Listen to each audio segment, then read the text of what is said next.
नमस्कार, आप देख रहे की मीडिया।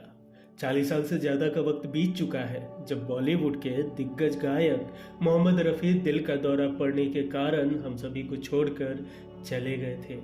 31 जुलाई 1980 को रफ़ी साहब ने फिल्म आस पास के लिए एक गीत रिकॉर्ड करने के बाद इस दुनिया को अलविदा कह दिया। काफ़ी देर से रफ़ी जी के सीने में दर्द हो रहा था, लेकिन उन्होंने किसी को बताया नहीं और काम पर चले गए। गाना रिकॉर्ड करने के कुछ देर बाद ही मोहम्मद रफ़ी की दिल का दौरा पड़ने से मौत हो गई।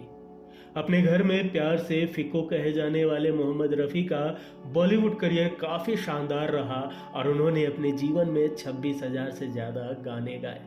रफ़ी हमेशा से गायक बनना चाहते थे, लेकिन लोकप्रियता के पीछे कभी नहीं भागे। क्या हुआ तेरा वादा, लिखे जो खत तुझे, बाबुल की दुआएं लेती जा, जैसे कई अन्य गीत अभी भी लोगों की यादों में बसे हुए हैं और भावनाओं से जुड़े हैं। मोहम्मद रफ़ी सिर्फ एक गायक ही नहीं थे, बल्कि अपने भावपूर्ण संगीत से हर दिल को छूने की क्षमता रखते थे। रफ़ी के गानों के दीवाने तो करोड़ों हैं, लेकिन उनकी निजी जिंदगी के बारे में कम ही लोगों को पता है। बहुत कम लोग जानते हैं कि मोहम्मद रफ़ी ने 2 शादियां की थी। अपनी पहली शादी की बात उन्होंने सबसे छिपा कर रखी थी। इस शादी के बारे में बस दोनों के घर वाले जानते थे।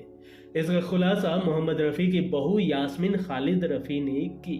यास्मीन ने अपनी किताब मोहम्मद रफ़ी मेरे अब्बा एक संस्मरण में रफ़ी की पहली शादी का जिक्र किया है। यास्मीन ने किताब में लिखा है कि मोहम्मद रफ़ी की पहली शादी 13 साल की उम्र में उनके चाचा की बेटी बशीरा बानो से उनके पैतृक गांव में हुई थी। यह शादी ज़्यादा दिन चली नहीं, क्योंकि बशीरा ने रफ़ी के साथ भारत आने से मना कर दिया। भारत और पाकिस्तान के बंटवारे के वक्त दंगों में बशीरा के माता पिता की मौत हो गई थी। इन दंगों से वो इतनी डर गई कि उन्होंने भारत में रहने से इनकार कर दिया और लाहौर में ही रुक गई, जबकि रफ़ी अपना करियर आगे बढ़ाने के लिए मुंबई में ही रहे। इस शादी से उनका एक बेटा शहीद हुआ था। 1944 में 20 साल की उम्र में रफ़ी की दूसरी शादी सिराजुद्दीन अहमद बारी और तलीमुन्निसा की बेटी बिल्किस के साथ हुई। रफ़ी के घर में उनकी पहली पत्नी का जिक्र नहीं होता था, क्योंकि उनकी दूसरी पत्नी बिल्किस बेगम उन्हें बिल्कुल पसंद नहीं करती थी। अगर कभी कोई इसकी चर्चा करता भी था तो बिल्किस बेगम और रफ़ी के साले ज़हीर बारी से अफवाह कहकर बात को दबा देते थे। रफ़ी की दूसरी शादी से उनके 3 बेटे खालिद, हामिद और शाहिद, साथ ही 3 बेटियां परवीन अहमद, नसरीन अहमद और यास्मीन अहमद हुई। बेटे सईद को रफ़ी साहब विदेश पढ़ने के लिए भेज दिए थे। मोहम्मद रफ़ी को पब्लिसिटी और शोहरत से नफरत था। जब भी उन्हें किसी शादी में शामिल होना पड़ता था तो वो अपने ड्राइवर को गेट पर रुकने के लिए कहते थे। वो सीधे जोड़े के पास जाते और उन्हें आशीर्वाद देते और शादी को छोड़कर वापस आ जाते थे। रफ़ी साहब को गाने के अलावा पतंग उड़ाने का भी बहुत शौक था। रिकॉर्डिंग पूरी होने के बाद रफ़ी साहब हमेशा पतंग उड़ाया करते थे। बिल्किस से दूसरी शादी के बाद रफ़ी और उनकी पत्नी भिंडी बाजार के चौल में शिफ्ट हो गए थे, लेकिन रफ़ी को चौल में रहना पसंद नहीं था। वो सुबह 3:30 बजे उठकर रियाज करते थे और इसके लिए वे मरीन ड्राइव तक पैदल चले जाते थे, क्योंकि वो नहीं चाहते थे कि उनके रियाज की वजह से आसपास के लोगों की नींद खराब हो। मरीन ड्राइव पर एक्ट्रेस सुरैया का घर था।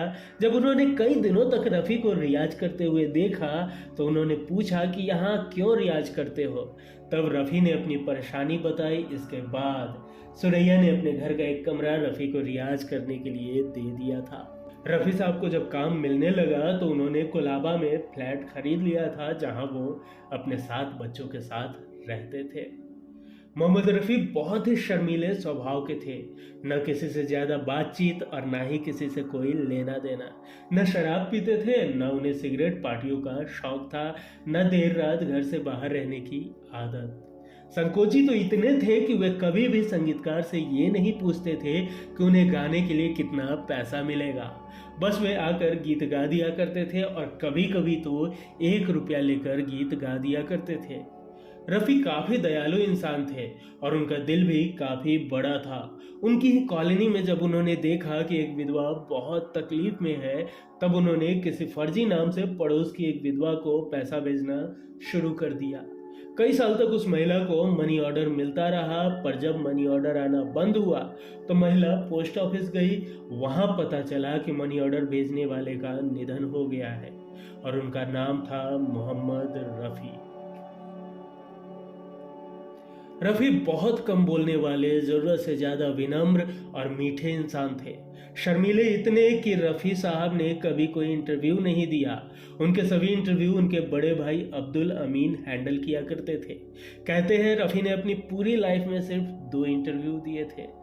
फिल्म नीलकमल के गाने बाबुल की दुआएं लेती जा के लिए रफ़ी साहब को नेशनल अवार्ड मिला था। इस गीत को गाते समय कई बार उनकी आंखें नम हो गई थी और इसकी वजह यह थी कि इस गीत को रिकॉर्ड करने से एक दिन पहले ही उनकी बेटी की सगाई हुई थी और कुछ दिन में शादी थी, इसलिए वो काफ़ी भावुक थे। फिर भी उन्होंने ये गीत गाया और इस गीत के लिए उन्हें नेशनल अवार्ड मिला। एक बड़ा ही मशहूर वाकया है जो कि उनकी महानता को दर्शाता है। दरअसल एक बार एक इवेंट चल रहा था, तभी एक शख्स ने मोहम्मद रफ़ी के पास आकर उन्हें उनके गानों के लिए बधाई दी। उस व्यक्ति ने मोहम्मद रफ़ी के गानों की तारीफ करते हुए कहा था कि यह उनके सुपरहिट गानों का ही नतीजा है जिसने डायरेक्टर और एक्टर्स को रातों रात सेलिब्रिटी बना दिया है।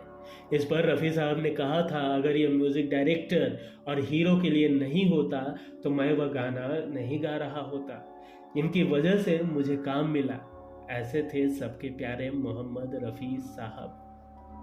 मृत्यु के बस कुछ घंटे पहले ही रफ़ी एक गाने की रिकॉर्डिंग करके आए थे। ये गाना था फिल्म आस पास का, शाम फिर क्यों उदास है दोस्त, कहीं आस पास है दोस्त। मोहम्मद रफ़ी का निधन रमज़ान के महीने में हुआ था। जिस दिन उनकी अंतिम विदाई थी उस दिन मुंबई में ज़ोरों की बारिश हो रही थी। फिर भी अंतिम यात्रा में कम से कम 10,000 लोग सड़कों पर थे और सब ने नम आंखों से अपने इस पसंदीदा गायक को विदाई दी।